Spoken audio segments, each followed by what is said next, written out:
Bonsoir coach.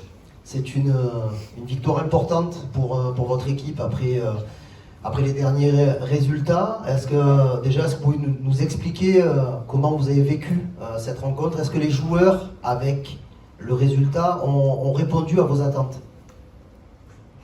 Allora, buonasera mister, è una vittoria importante per la squadra dopo gli ultimi risultati. Ci può spiegare come ha vissuto la partita e se con questo risultato i giocatori hanno risposto anche alle sue attese? No, è una vittoria molto importante in un campo molto difficile perché Lens è una squadra forte, forte fisicamente, che marca uomo a tutto campo, che gioca con palle lunghe e seconde palle, quindi è una partita molto dura per noi. I primi 20 minuti abbiamo sofferto perché forse ci portavamo addosso ancora la sconfitta con l'Auxerre e poi però anche la seconda parte del primo tempo abbiamo fatto bene e credo che abbiamo vinto meritatamente, soprattutto per il secondo tempo. Alors oui, c'est une victoire très importante sur un terrain très difficile parce que Lens est une équipe forte, une équipe physique qui a un marquage individuel sur n'importe quelle partie du terrain, qui est très forte sur les deuxièmes ballons avec des passes très longues. Donc c'est vrai que la première partie de la première mi-temps, on a un peu souffert. Peut-être qu'on avait encore cette défaite contre Auxerre qui planait au-dessus de nous, mais dans la deuxième partie de la première mi-temps, ça a été et je pense que cette victoire est méritée, surtout aussi sur ce qu'on a fait en deuxième mi-temps.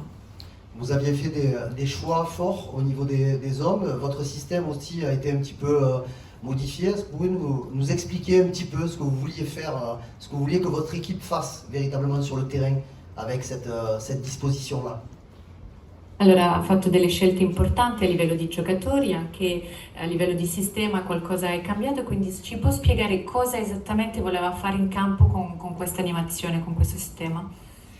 Niente, io credo che il tempo ci sta dicendo che a questa squadra serva un uomo d'ordine e Rongier ha quelle caratteristiche, ha fatto una grande partita, ma credo che come caratteristiche ci serva, tanto è vero che io non volevo cambiarlo, ma era ammonito e avevo paura del secondo giallo e quindi l'ho sostituito e in quel momento abbiamo perso un po' l'ordine senza di lui.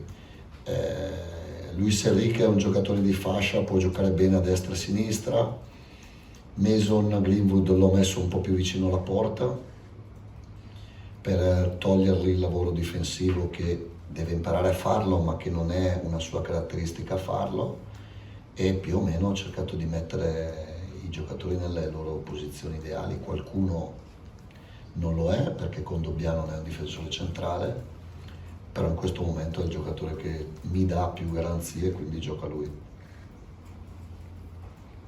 Alors je pense que le temps est en train de nous prouver que cette équipe a besoin de quelqu'un qui mette de l'ordre, d'un homme voilà, qui mette de l'ordre sur le terrain. Et je pense que Rongier a ses caractéristiques. Ce soir, il a fait vraiment un gros match. Je voulais pas le sortir, mais voilà, il avait été averti, donc j'avais peur vraiment qu'il puisse prendre un deuxième jaune. Et c'est vrai qu'à sa sortie, on a perdu un peu cet ordre sur le terrain. Après, Luis Enrique, c'est un joueur de couloir, c'est un joueur qui peut jouer à droite comme à gauche. Greenwood, ce soir, je l'ai mis un peu plus près du but pour éviter qu'il ait à faire ce travail défensif, même si c'est quelque chose qu'il doit savoir faire aussi. Voilà, ça lui a enlevé un petit peu cet aspect-là ce soir. Et j'ai essayé après de mettre tous les joueurs dans le poste qui leur correspond le mieux, ou qui est naturel, même si évidemment on sait que Kondogbia n'est pas un joueur naturellement défenseur central. Mais voilà, je pense que par ses qualités, par tout ce qu'il pouvait nous apporter ce soir, c'était là qui était le mieux placé. Coach, bonsoir. On dit des fois qu'il y a des victoires qui valent plus que 3 points. Est-ce que vous partagez cet avis par rapport au succès d'aujourd'hui, s'il vous plaît? Allora, a volte si dice che alcune vittorie valgono più di 3 punti, quindi se secondo lei stasera è una di queste sere? No, questa vale 3 punti uguale alle altre, però abbiamo fatto la 6ª vittoria in trasferta su 7. Abbiamo vinto dopo una batosta pesante in casa con l'Auxerre, non ci siamo mai allenati perché Balerdi e Rulli li ho visti ieri sera a Lens in hotel ed è una risposta caratteriale importante. Adesso prepariamo bene la partita di domenica al Velodrome, che oltre a essere difficile perché c'è il Monaco, vogliamo fare una partita di questo livello anche in casa nel nostro stadio con i nostri tifosi. Alors c'est une victoire qui vaut 3 points comme toujours, mais c'est vrai que c'est la 6e victoire sur 7 matchs à l'extérieur. Une victoire qui arrive aussi après le coup dur qu'on avait vécu à la maison face à Auxerre. On n'a pas eu l'occasion de s'entraîner tous ensemble parce que Balerdi et Rulli sont arrivés hier. Je les ai vus à l'hôtel directement à Lens. Et je pense que c'est une réponse au niveau du caractère aussi de mes joueurs importante. Après, maintenant, il faut qu'on se concentre sur la préparation du prochain match au Vélodrome qui sera difficile parce qu'on affronte cette équipe de Monaco. Et je voudrais vraiment qu'on puisse faire un match de ce niveau chez nous devant nos supporters. Bonsoir coach. Qu'est-ce qui a changé dans le visage de votre équipe entre la première et la deuxième mi-temps? Est-ce que vous avez changé quelque chose? Qu'est-ce que vous avez dit à vos joueurs? Est-ce qu'il fallait simplement attendre que les espaces s'ouvrent pour vous? Allora, cosa è cambiato tra il primo e il secondo tempo per quanto riguarda i giocatori? Se ha detto qualcosa loro, se ha cambiato qualcosa in campo, se semplicemente bisognava anche aspettare un po' che gli spazi magari si aprissero in campo?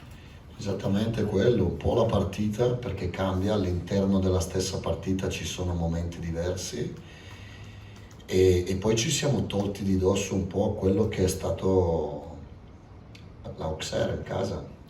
Sicuramente l'abbiamo sofferta tutti quanti, tanto, e abbiamo capito un po', forse un po' di più la partita, però io credo che anche la seconda parte del primo tempo avevamo iniziato a giocare, abbiamo sofferto i primi 20 minuti forte, tanto, 20-25 minuti, poi da lì invece è stata una partita nella seconda parte del primo tempo equilibrata e poi il secondo tempo abbiamo fatto bene, potevamo fare anche più gol e abbiamo sofferto pochissimo nel secondo tempo. Alors exactement, c'est ça, c'est vrai qu'il y a un peu un match dans le match, les choses peuvent changer en cours de route et puis je pense qu'on a réussi voilà, à enlever de notre esprit cette défaite d'Auxerre qui vraiment nous a beaucoup fait souffrir. Puis je pense qu'on a compris mieux la physionomie du match et je pense que vraiment le déclic se fait la deuxième partie déjà de la première mi-temps, on a commencé à bien jouer. On a souffert, c'est vrai, 20-25 minutes au début du match, mais après je pense que voilà, la deuxième partie de la première mi-temps c'était équilibré, la deuxième mi-temps on était vraiment bien, on aurait pu même marquer plus de buts et je pense qu'on n'a pas souffert.